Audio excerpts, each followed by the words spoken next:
The Empire's arrival. The stars dimmed as the massive Yagagoth, flagship of the Galactic Empire's 7th Fleet, dropped out of hyperspace above Nova Terra. Its hull, stretching nearly 5 kilometers from bow to stern, cast a shadow over the peaceful colony world below. Smaller vessels flanked the behemoth, their sleek forms reminiscent of predatory fish, cutting through the void with practiced precision. Admiral Lieutenant Goro stood on the bridge, his scaled hands clasped behind his back as he studied the blue-green orb through the panoramic viewport. After centuries of conquest across 1,000 worlds, the sight of another prey planet should have lost its thrill. Yet something about this particular world stirred an ancient hunger within him. "Status report," he commanded, his voice carrying the weight of countless victories. First Officer Morvok approached, data pad in hand. "Preliminary scans complete, Admiral. Population approximately 50,000, concentrated in 3 major settlements. Primary target is the colonial capital of Nova Terra City." He paused, mandibles clicking in what passed for amusement among his species. "Their defensive capabilities are primitive, to say the least." Goro's inner eyelids flickered with interest. "Elaborate." "No orbital platforms, minimal electromagnetic shielding. Their most sophisticated weapons appear to be kinetic artillery pieces, projectile launchers they call howitzers. Practically antiques by Imperial standards." The Admiral's scales shifted color slightly, reflecting his growing confidence. The Empire had encountered countless civilizations that relied on kinetic weapons, and each had fallen in turn. These humans would be no different. "Have they detected our presence?" "Yes, sir.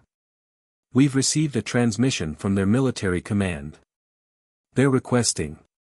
Morvok's voice dripped with derision, "diplomatic negotiations." Goro allowed himself a low, rumbling laugh. "How quaint. They still believe words can save them." He turned to face his bridge crew, each member of various conquered species that now served the Empire faithfully. "Prepare a landing force. Let's show these primitives the futility of resistance." Down on the surface, in the fortified command center beneath Nova Terra City, Captain Roland Roy studied the holographic display with growing concern. The Empire's fleet was unlike anything humanity had encountered in their brief venture into interstellar space. The colonies were supposed to be safe, too far from the galactic core to attract attention. Yet here they were, facing an adversary that could reduce their home to ash with the press of a button. "Sir," Lieutenant Sarah Chen called from her station, "we're receiving targeting locks from multiple vessels." Roy ran a hand through his graying hair, mind racing through options that grew more limited by the second. "What's the status of the civilian evacuation?" 30% complete, Chen reported. "The underground shelters can't handle everyone. We need at least 6 more hours." "Time we don't have," Roy muttered. He turned to face the gathered officers, each bearing the weight of responsibility for thousands of lives. "Ladies and gentlemen, we all knew this day might come. The Empire's reputation precedes them, they don't negotiate, they don't show mercy, and they don't stop until they've stripped a world bare." Private Lucas Greer, barely 25 and fresh from Earth's defense forces, spoke up. "Then what's the point of fighting? We can't match their technology." Roy smiled grimly. "No, we can't. But technology isn't everything." He activated the central holodeble, displaying a detailed map of the surrounding terrain. "The Empire's conquered countless worlds, but they've grown arrogant. They rely on overwhelming force and superior technology. But humanity?" He zoomed in on key defensive positions around the city. "We've been fighting against superior forces since we first picked up spears against mammoths." He highlighted several positions around the city's perimeter. "We have something they don't expect, weapons they consider obsolete. Weapons they don't understand how to counter." "Private Greer, you were Artillery Corps on Earth, correct?" Greer straightened. "Yes, sir. Specialized in modern and historical artillery systems." "Good. Because we're about to remind the Empire why humanity kept certain, primitive, weapons in our arsenal. Roy's fingers danced across the holodeck, highlighting a particular piece of equipment in the colony's military inventory. The M777 howitzer. A design that's served Earth for over 2 centuries.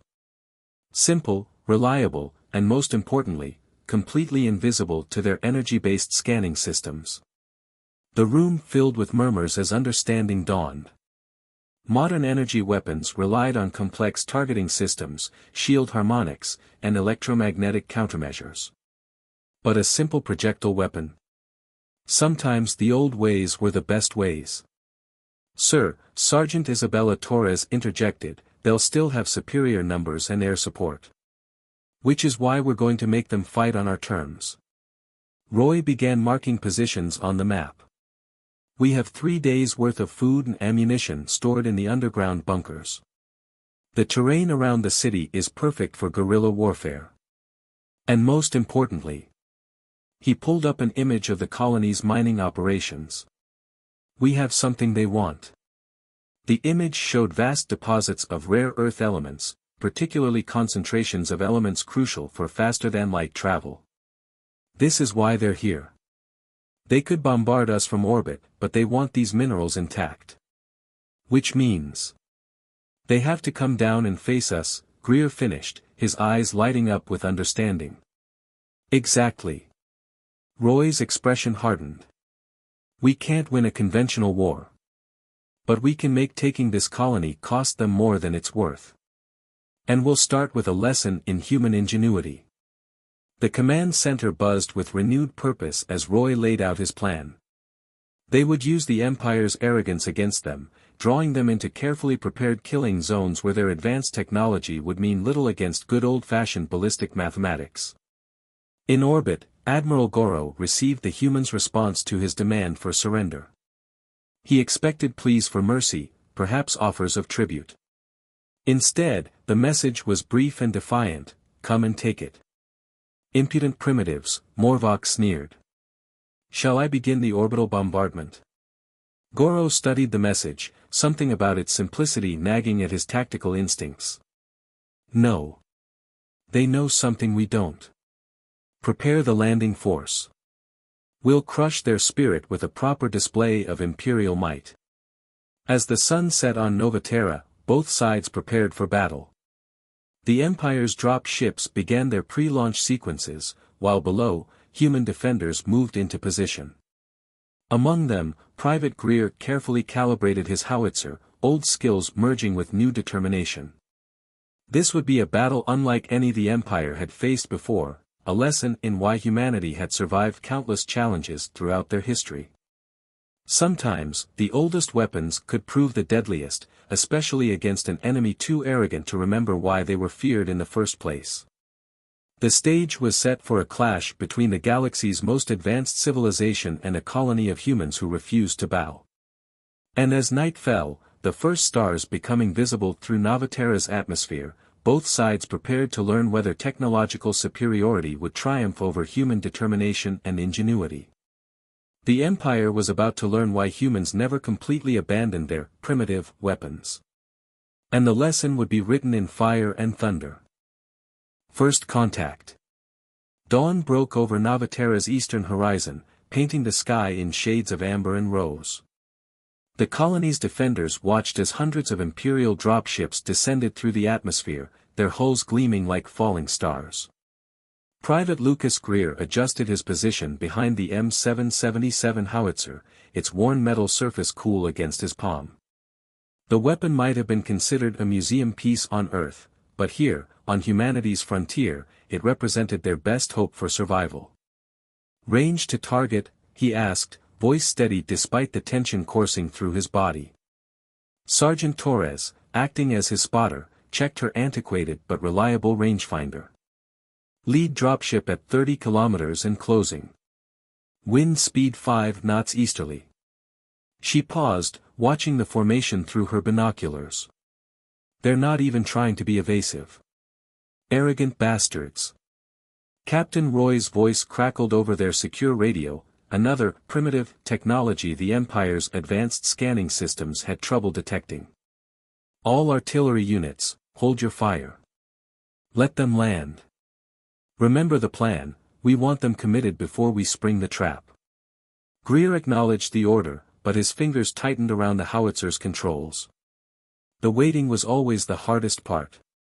Through his own binoculars, he watched as the Imperial dropships touched down in the valley below, disgorging waves of troops in gleaming armor. Their movements were precise, mechanical, the product of countless victories against less prepared opponents. Lieutenant Morvock led the first wave personally, his scaled features twisted in a permanent expression of contempt. Through his advanced helmet sensors, he scanned the surrounding hills, noting the obvious defensive positions the humans had prepared. Primitive fortifications, he reported back to the Yagagov. Earthworks, trenches, and simple kinetic barriers. Nothing our shields can't handle. Admiral Goro's voice resonated through the command channel. Proceed with caution, Lieutenant. Their defiance suggests either madness or confidence. I prefer to know which before committing our full force. Morvock barely contained his disappointment. He had hoped to simply overwhelm the human positions with superior numbers and firepower. Understanding, Admiral. Beginning advance with first wave only. The Imperial troops moved forward in perfect formation, their energy rifles humming with barely contained power. Behind them, sleek combat drones provided aerial support, their sensors probing for any sign of resistance. In his command bunker, Roy watched the enemy advance through multiple camera feeds. They're following the exact path we predicted, he noted to his staff. Tactical doctrine says to take the high ground first. They're so convinced of their superiority, they're ignoring basic military strategy. Lieutenant Chen studied the tactical display. First wave is entering kill zone Alpha. Second wave is still embarking from their dropships. Roy nodded grimly. Perfect. Signal all units, execute Operation Thunderclap. The order went out, and across the battlefield, human defenders prepared to demonstrate why their species had survived countless wars, disasters, and challenges throughout their history. Greer received the order and began his final calculations. The M777 howitzer might have been old, but its principles were timeless. Physics didn't care about technological advancement. Target locked, he reported.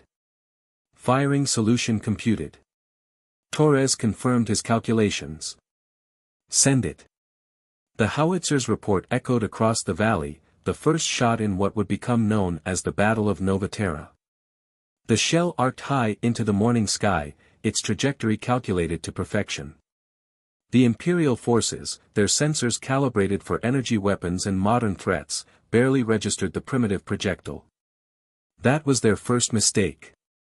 The shell detonated directly above the advancing formation, but instead of a conventional explosion, it released a cloud of specialized chaff, millions of tiny metal fragments designed to interfere with energy shields and sensor systems.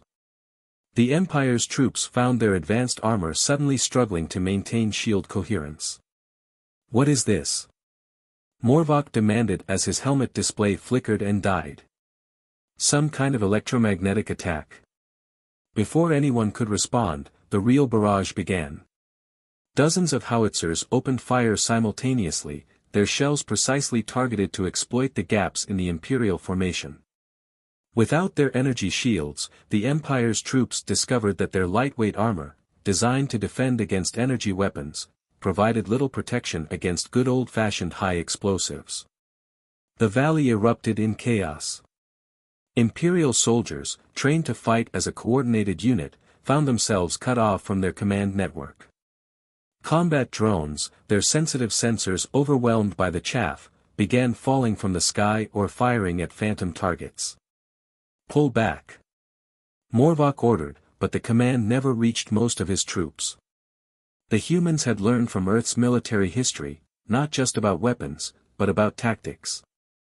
The artillery barrage had targeted communication nodes first, then command units, and finally the dropships themselves. From his vantage point, Greer watched through his binoculars as the mighty Imperial army began to fracture. Multiple direct hits on primary targets, he reported, already adjusting his aim for the next salvo. Enemy forces in disarray. Torres allowed herself a grim smile.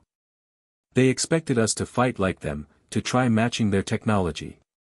They forgot that humanity spent millennia perfecting the art of killing before we ever reached the stars. In orbit, Admiral Goro received increasingly panicked reports from his ground forces. His first instinct was to simply obliterate the human positions from orbit, but the mineral deposits they needed would be rendered useless by such an attack. He had to find another way. Launch the second wave, he ordered. All units. Show these primitives the true might of the Empire.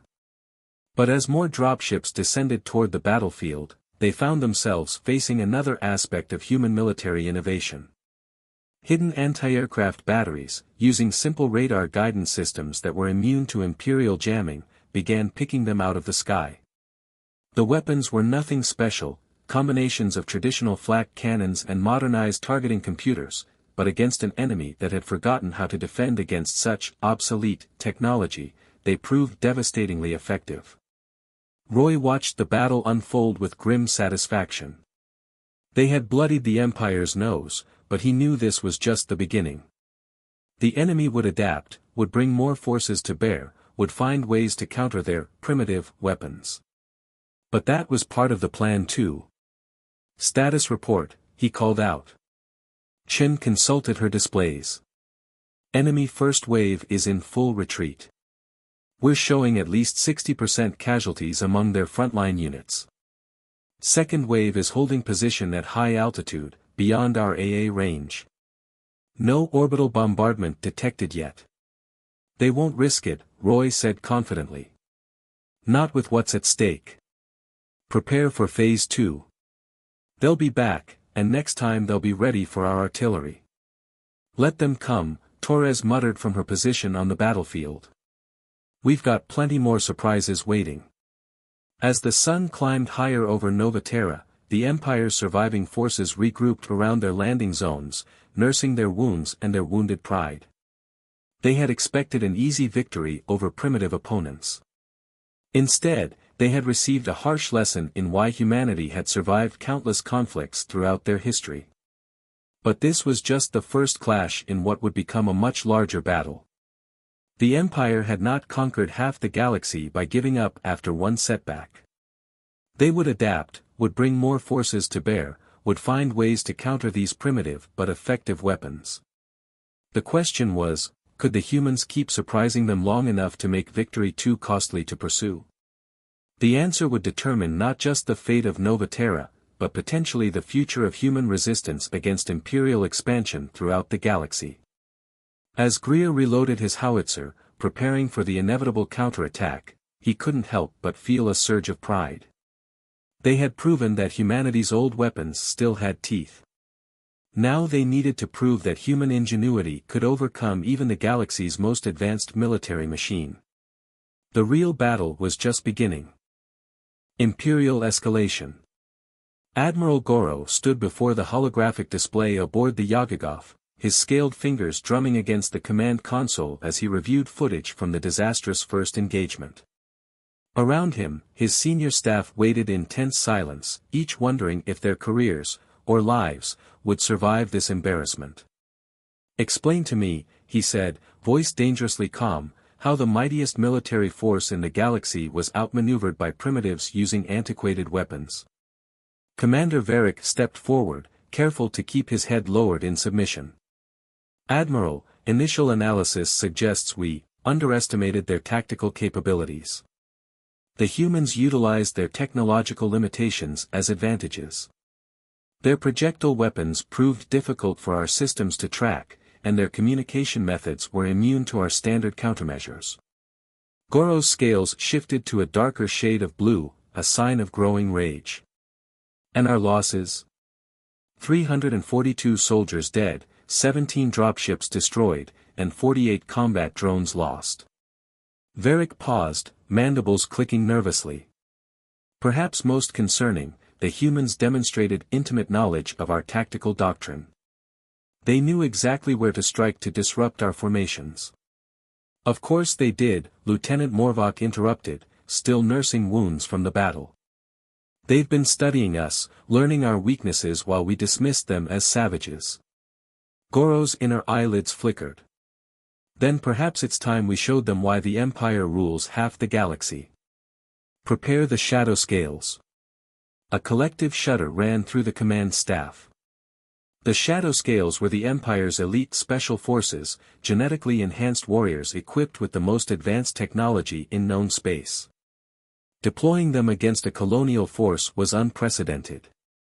Down on Novaterra's surface, the human defenders were using their brief respite to prepare for the inevitable counterattack. Captain Roy stood in the maintenance bay, watching as engineers worked to repair and reload their artillery pieces. Status report, he called out to Chief Engineer Martinez. The engineer wiped grease from her hands.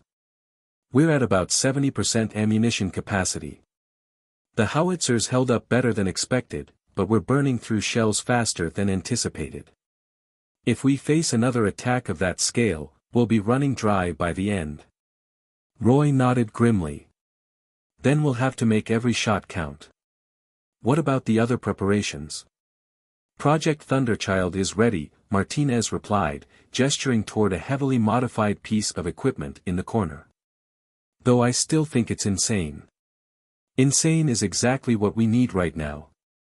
Roy turned to Private Greer, who was studying the modified weapon with intense interest. How are your people holding up? Ready for round 2, sir, Greer reported. Though there's something that's been bothering me about the enemy's retreat. It was too orderly. Like they were gathering data rather than truly running. Before Roy could respond, alarm klaxons began blaring throughout the base. Lieutenant Chen's voice crackled over the comm system, multiple contacts detected. They're not dropships, some kind of stealth insertion pods. Roy rushed to the command center, arriving just in time to see the tactical display light up with dozens of new signatures. The pods were small, barely larger than a human, and they were landing in a pattern that suggested careful planning. They're targeting our artillery positions, Chen reported, fingers flying over her console. But our ground sensors aren't picking up any movement after impact. Shadow scales, Roy breathed. He'd heard rumors about the Empire's elite troops, warriors who could bend light around themselves and move without making a sound. Sound General Quarters. All personnel to battle stations. Execute Protocol Omega. Across the colony, defenders rushed to prepared positions. But this time, they weren't facing a straightforward assault. The first sign of the attack came from Defensive Position 3, where an entire squad of soldiers simply vanished from the security feeds. In his position by the howitzer, Greer felt a chill run down his spine. The air itself seemed to shimmer, and then 3 figures appeared as if from nowhere. Their armor was unlike anything he'd seen before, it seemed to drink in light rather than reflect it. Their movements were too fluid, too perfect to be natural. Contact! Torres shouted, opening fire with her rifle. The bullets seemed to pass right through the figures, their forms distorting like heat waves over hot pavement. One of the shadow scales raised an arm, and Torres went flying backward as if struck by an invisible hammer. Another moved toward the howitzer with frightening speed, its clawed hands reaching for the weapon's controls. But Greer had been waiting for this. He pulled a lever, and suddenly the area around the howitzer erupted in a dense cloud of specialized smoke, not the modern nanite-based obscurants used by contemporary armies, but good old-fashioned white phosphorus. The shadow scale's advanced optical systems, designed to penetrate modern stealth and camouflage, were overwhelmed by the primitive but effective smokescreen. Now! Greer shouted, and hidden defenders opened up with automatic weapons loaded with simple lead bullets. The shadow scale's energy shields, calibrated for energy weapons and smart projectiles, struggled to deflect the crude but lethal ammunition. One of the elite warriors fell, its perfect camouflage shorting out to reveal armor that looked more organic than mechanical.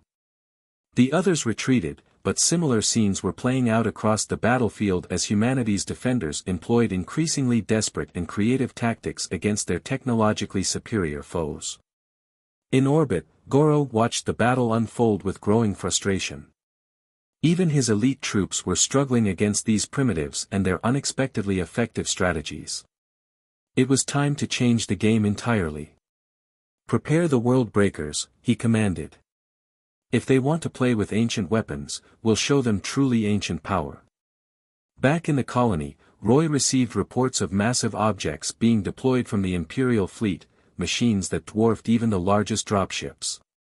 As they descended through the atmosphere, their true forms became clear, enormous mechanical walkers, each standing over 100 meters tall. "World breakers," Chen whispered, her face pale. "They're actually deploying world breakers against us." Roy studied the tactical display, his mind racing. The world breakers were more than just weapons, they were symbols of imperial might, walking engines of destruction that could level cities with ease. But like everything the Empire built, they were designed to counter modern threats. And humanity still had a few surprises left. "Get me a line to all defenders," he ordered. "It's time to show them why Earth's militaries never completely abandoned physical weapons. Begin Operation Thunderchild." As the massive walkers touched down outside the colony, their every step shaking the ground, humanity prepared to demonstrate once again that sometimes the oldest weapons could prove the most effective against an enemy that had forgotten why they were feared in the first place. The true test of human ingenuity against imperial might was about to begin. Operation Thunderchild. The ground trembled with each step of the advancing world breakers, their massive forms blotting out the sun as they approached Novaterra's defenses. These walking fortresses represented the pinnacle of imperial military might, 100-meter-tall engines of destruction that combined ancient engineering with modern technology. Their armor was said to be impenetrable, their weapons capable of reducing cities to ash. Deep within the colony's underground command center, Captain Roy stood before his assembled officers, his expression grave but determined. Behind him, technical readouts of Project Thunderchild filled the main screen, schematics that would have looked more at home in a historical museum than a military installation. "Ladies and gentlemen," he began, "what you're looking at is humanity's answer to the world breakers. For the past year, we've been preparing for this possibility, combining centuries-old technology with modern innovations in ways the Empire would never expect." The display showed what appeared to be a massive railgun, but with significant modifications. Chief Engineer Martinez stepped forward to explain. "We call it the Thunderchild Cannon. It's based on World War II railway guns, but with some crucial updates. The Empire expects modern weapons, particle beams, plasma projectors, antimatter warheads. Their defenses are optimized against those threats. But this?"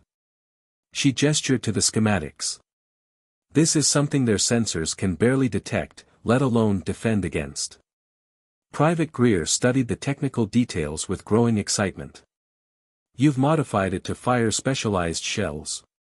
Not just standard projectiles, but shells containing a payload of synchronized EMP devices," Martinez finished. "The Empire's walkers are incredibly advanced, which means they're incredibly vulnerable to certain types of attack. We just had to find a way to deliver those attacks through their defenses." Roy took over. "The World Breaker's shield systems are designed to detect and deflect energy weapons and smart munitions. But a simple steel shell moving at hypersonic velocities? That's harder to stop. And once the shells breach their outer defenses, the EMPs will fry their systems," Lieutenant Chen concluded. "But sir, we'll only get one shot at this. The moment we reveal the Thunderchild's location, every Imperial weapon in range will target it. Which is why timing is everything." Roy activated a tactical display showing the terrain around the colony. "We've identified the optimal firing position, but getting the Thunderchild there without being detected will require a massive distraction. That's where our remaining artillery comes in." The plan was audacious, perhaps even suicidal, but it represented humanity's best chance at survival. While the main forces engaged the world breakers head-on, a small team would position the Thunderchild for its crucial shot. Above the colony, Admiral Goro watched the world breakers advance with satisfaction. These ancient weapons had never failed the Empire, their very presence usually enough to break enemy morale. Yet the humans showed no signs of surrender. Multiple artillery signatures detected, Morvok reported from his temporary command post. They're targeting the world breakers' legs with some kind of crude explosive shells. Goro's scales rippled with amusement. Let them waste their ammunition. The world breakers' armor was designed to withstand far worse than primitive kinetic weapons. But something about the humans' tactics nagged at his tactical instincts. Their artillery fire seemed almost perfunctory, lacking the precision and coordination they'd demonstrated earlier. On the ground, Greer led a team of engineers moving the massive Thunderchild cannon into position. The weapon was mounted on a modified mining crawler, its barrel longer than 3 dropships placed end to end. Every bump and vibration threatened to throw off their crucial calculations. Enemy walkers entering optimal range, Torres reported through their secure channel. Primary target is designated Walker 3, its position will create a chain reaction when it falls. The world breakers continued their advance, their energy weapons reducing buildings to slag, their point defense systems swatting away the few missiles the defenders launched. They were walking engines of destruction, seemingly invincible. But humanity had faced invincible enemies before. Thunderchild in position, Greer reported, his voice steady despite the tension. The massive gun had been concealed in a shallow valley, its barrel elevated to the precise angle needed for their one crucial shot. Roy's voice crackled over the comm, all units, commence Operation Thunderchild. Artillery teams, switch to pattern Delta. Give them something to think about. Across the battlefield, the remaining howitzers opened up with a new type of shell, ones containing brilliant phosphorus flares and electromagnetic chaff. The sky above the world breakers filled with blinding light and sensor jamming interference. Now, Greer. Take the shot. The Thunderchild cannon roared to life, its electromagnetic accelerators launching a specially designed shell at over 15 times the speed of sound. The projectile's passage created a visible distortion in the air, its trajectory carrying it directly toward the vulnerable joint between Walker 3's head and body. Imperial sensors, confused by the chaos of flares and chaff, registered the threat too late. The shell struck home with devastating force, its kinetic energy alone enough to stagger the massive war machine.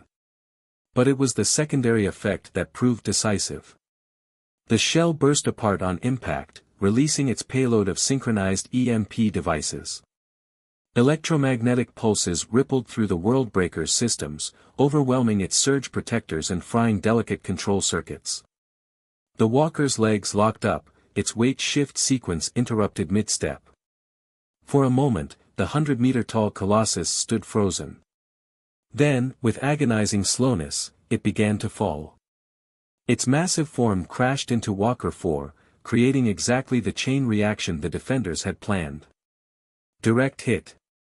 Chen's voice was triumphant. Multiple world breakers down.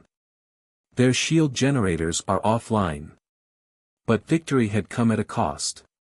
The Thunderchild's position was now exposed, and Imperial forces were already responding. Energy beams and plasma bolts converged on the valley, forcing Greer and his team to abandon the massive weapon. Fall back to secondary positions. Roy ordered. All units, execute contingency plan Epsilon. We've bloodied their nose again, but they're not done yet. In orbit, Admiral Goro's rage manifested as a deep purple coloration spreading across his scales. These primitives had destroyed 3 world breakers, an unprecedented achievement that would send shockwaves through the Imperial military command. No more games, he snarled. No more underestimating these humans. Prepare for full planetary assault. I want every ship we have committed to this battle. We'll darken their skies with dropships and fill their ground with troops until there's nowhere left for them to hide. As Greer and his team reached the safety of the colony's bunkers, they could see massive formations of Imperial ships descending through the atmosphere. The Empire was done playing games, they were committing everything to crushing this pocket of resistance. But humanity had learned long ago that it wasn't the size of the force that mattered, but how you used it. And they still had a few surprises left for their overconfident enemies. The battle for Nova Terra was about to enter its final, desperate phase. Humanity's stand. The skies above Nova Terra turned black with Imperial dropships, their numbers beyond counting as Admiral Goro committed his entire fleet to crushing the human resistance. The colony's defenders watched from their positions as enemy forces landed in waves, establishing a ring of steel around their remaining strongholds. In the command bunker, Captain Roy studied the tactical displays with his senior staff. The situation looked dire, they were outnumbered thousands to one, their supplies were running low, and they'd expended most of their heavy weapons in previous engagements. "Status report," he commanded, his voice steady despite the pressure. Lieutenant Chen consulted her screens. "Enemy forces have established a complete perimeter. They're deploying some kind of energy web above the colony, designed to prevent any escape attempts. Ground forces include at least 50,000 troops, remaining world breakers, and..." She paused, double-checking her readings, something new. "Energy signatures we haven't seen before. They're through underestimating us," Roy noted grimly. "This time they're bringing everything they have." Private Greer, freshly returned from the Thunderchild operation, stepped forward. "Sir, what about the contingency plan? Is it ready?" Roy nodded slowly. "Chief Martinez, show them." The chief engineer activated a hidden panel in the command center's wall, revealing a series of strange devices that looked cobbled together from mining equipment and salvage technology. "Ladies and gentlemen, welcome to humanity's last resort. We call it Project Nemesis." The devices were deceptively simple in appearance, crystalline structures housed in reinforced frames, connected to what looked like modified mining lasers. But their true nature was far more sophisticated. "The Empire isn't the first advanced civilization humanity has encountered," Martinez explained. 10 years ago, an archaeological team on Earth discovered the ruins of an ancient alien outpost. Most of the technology was beyond our understanding, but we did manage to reverse engineer one crucial component, their method of manipulating gravitational fields. She gestured to the crystalline structures. "These crystals are artificially grown replicas of what we found.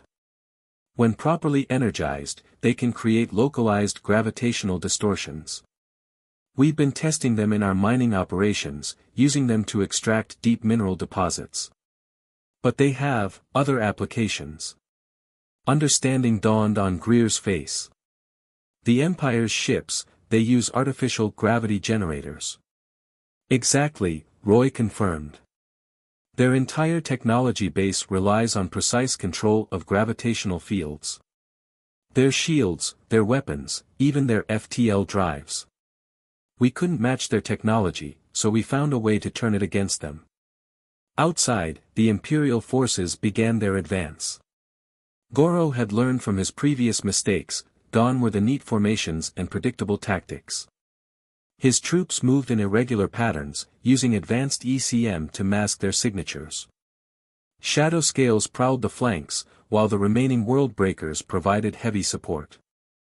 "Multiple contacts breaching outer perimeter," Chen reported. "They're being more cautious this time, probing for traps." Roy straightened his uniform. "Then let's not disappoint them. Execute Operation Nemesis. All units, fall back to inner defense lines. Draw them in."